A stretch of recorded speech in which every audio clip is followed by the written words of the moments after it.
Now to the latest campaign 2020. As the November election inches ever so closer, a new poll says Georgia voters are divided. The survey conducted by Public Policy Polling shows there is no clear choice for president. Let's bring in CBS 46 political analyst Rashad Richey.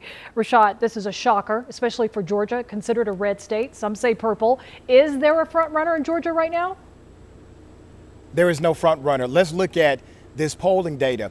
Polls are not predictions, but they are snapshots of how people are feeling right now. This is the current sentiment of the electorate. Joe Biden up by 1 point. Here's what that means in this poll. 800 respondents. You had an overwhelming number of these respondents decided. That is a rarity in a poll like this. Only 6%, Sean, are undecided right now. The reason why Joe Biden is doing as well as he's doing has nothing to do with an increased Democratic base when you look at the crosstabs of the data. It comes down to one factor. He has a 26-point advantage with independent voters as it relates to Donald Trump. That is massive in the state of Georgia. What is this a reason possibly why the Democratic Party appears to be spending more campaign dollars in Georgia? Because there may be a shift here, some sort of generational change?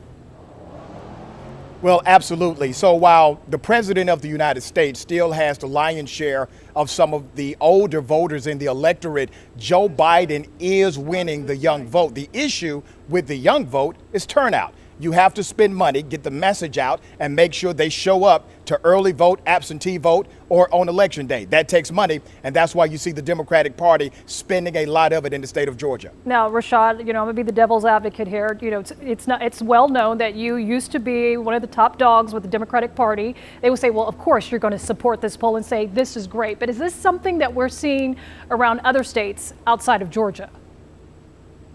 Well, let me say this. I don't know if this poll is great because Joe Biden is still within the margin of error. This poll has a 3.5% margin of error. So that 1 point could be a 1 point in favor of Donald Trump when you look at the polling data and the crosstabs again. But this is a trend, Sean, in other states. As a matter of fact, in every single swing state, President Donald J. Trump is within the margin of error to the Democratic challenger, Joe Biden. So this is not an anomaly just in the state of Georgia. All right. Thank you so much, Dr. Rashad Richey. It looks like Georgia may actually, in fact, be a toss-up.